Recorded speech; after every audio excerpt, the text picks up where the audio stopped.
नमस्कार, मैं हुमायूं सिंह और आप देख रहे हैं नेक्स्ट 9 न्यूज। आज बात करने वाले हैं पल्लवी पटेल को लेकर। जी हां, वही पल्लवी पटेल जो पीडीएम के नारे को लेकर लोकसभा चुनाव में उतरी लेकिन एक भी सीट पर जीत नहीं दर्ज कर पाई। जी हां, 22 प्रत्याशियों के साथ मैदान में उतरने के बाद भी पल्लवी पटेल एक भी सीट नहीं निकाल पाती हैं और अखिलेश यादव के ऊपर सवाल जरूर उठाती हैं। वहीं भारतीय जनता पार्टी को भी घेरते हुए नजर आती हैं। लेकिन अब देखा जाए पल्लवी पटेल को अपनी पार्टी का जनाधार भी बचाना मुश्किल हो गया है, तो क्या ऐसे में पल्लवी पटेल किसी और पार्टी का रुख करेंगी? हालांकि देखा जाए अगर तो पल्लवी पटेल कई बार मायावती के साथ गठबंधन में जाना चाह रही थी। उन्होंने कई बार रुख भी किया लेकिन मायावती ने साफ तौर पर इनकार कर दिया, क्योंकि उन्होंने अपने जन्मदिन के अवसर पर यह साफ तौर पर कहा था कि वो अकेले ही चुनावी मैदान में उतरेंगी। वहीं दूसरी तरफ अगर देखा जाए तो पीडीए के नारे को जिस तरीके से पल्लवी पटेल दरकिनार करते हुए नजर आई थी, उससे ये कहा जा रहा था कि पल्लवी पटेल अब ओवैसी के साथ गठबंधन में जाकर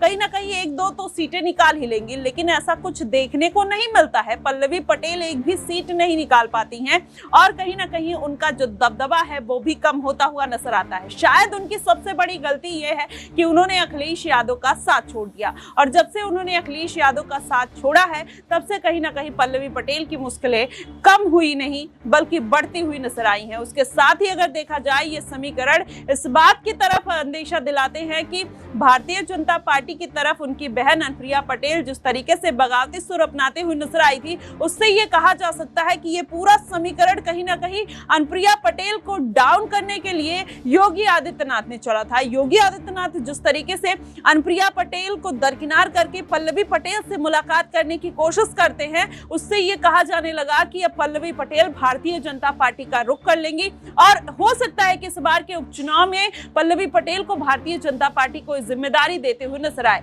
वहीं केशव प्रसाद मौर्य जिस तरीके से बगावती सुर अपनाते हुए नजर आए थे, उसके बाद कहीं ना कहीं योगी आदित्यनाथ ने ये चाल चली और सिराथू सीट से केशव प्रसाद मौर्य को हराने वाली पल्लवी पटेल से मुलाकात करते हैं, जिसके बाद कहीं ना कहीं पूरा समीकरण बदलता हुआ नजर आता है और उससे ये कहा जा सकता है कि अब उत्तर प्रदेश के सियासत में कुछ बड़ा खेला होने वाला है। लेकिन क्या पल्लवी पटेल उसमें एक अहम भूमिका में रहेंगी या फिर हो सकता है कि अब पल्लवी पटेल को किसी और पार्टी का रुख करना पड़े? क्या वो भारतीय जनता पार्टी होगी या फिर अखिलेश यादव के साथ पल्लवी पटेल जाने की कोशिश करते हुए नजर आएंगी? लेकिन अखिलेश यादव उनको तो अभी अपनी पार्टी में शामिल करने से पूरी तरीके से इनकार कर चुके हैं। अब ऐसे में उनके पास बेस्ट ऑप्शन अगर देखा जाए तो कहीं ना कहीं चंद्रशेखर आजाद और मायावती का बसता हुआ नजर आता है। देखना दिलचस्प होगा कि आखिरकार पल्लवी पटेल को फिर से मायावती और आजाद की पार्टी में कौन जगह देता हुआ नजर आता है। आपको क्या कुछ लगता है?